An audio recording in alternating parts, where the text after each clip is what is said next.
శ్రీలంక అధ్యక్ష ఎన్నికల్లో రాజపక్సేకి ఓటమి ఎదురవుతోంది. ఎన్నికల ఫలితాలు అధికారికంగా వెలువడక ముందే రాజపక్సే ఓటమిని అంగీకరిస్తున్నట్లు ప్రకటించారు. శ్రీలంకలో దశాబ్ద కాలంగా రాజకీయాలను శాసిస్తున్న రాజపక్సే మూడోసారి ప్రెసిడెంట్ పీఠాన్ని ఎక్కలేకపోయారు.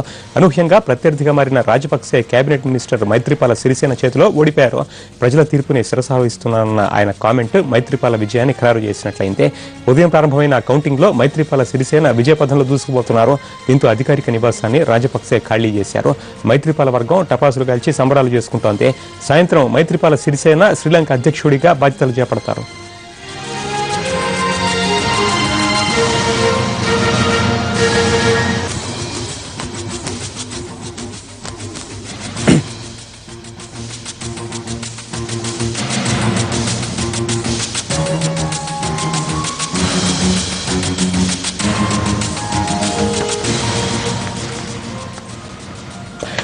శ్రీలంక అధ్యక్షుడిగా పెద్ద విజయాలనే సాధించానని ప్రజల ముందుకు వెళ్లారు రాజపక్సే. ఎంతో కాలంగా శ్రీలంక ఉత్తర ప్రాంతంలో నెలకొన్న తమిళ తిరుగుబాట్లని ఉక్కుపాదంతో అణచివేశారు. అయితే ప్రభుత్వంపై అనేక ఆరోపణలు మానవ హక్కుల్ని ఉల్లంఘించారని విమర్శలు వచ్చాయి. వీటిని ప్రభుత్వం ఖండించింది. రాజపక్సే వీటిని పట్టించుకోలేదు. చైనాతో సన్నిహిత సంబంధాలు ఏర్పరచుకుని $1 బిలియన్ పెట్టుబడులను ఆకర్షించారు.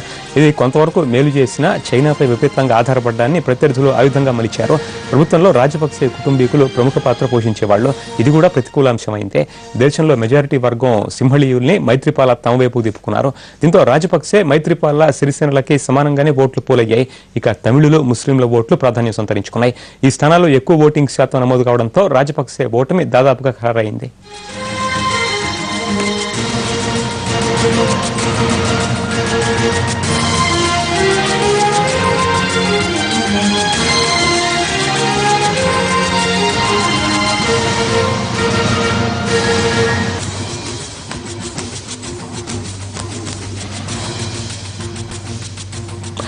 మైత్రిపాల సిరిసేన నిర్వహించిన ప్రచారం రాజపక్సే ఓటమిని ఖరారు చేసింది.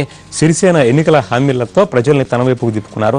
మన దేశ ప్రధాని నరేంద్ర మోడీ అనుసరించిన వ్యూహాన్ని అక్కడ అమలుపరిచినట్లు కనిపించింది. తమను గెలిపిస్తే శ్రీలంక విదేశాంగ విధానాన్ని పూర్తిగా మార్చేస్తానని ఆయన చెప్పారు. ప్రతి అంశంలో చైనాపై ఆధారపడకుండా స్వతంత్రంగా నిర్ణయాలు తీసుకోవాలని ప్రచారం చేశారు.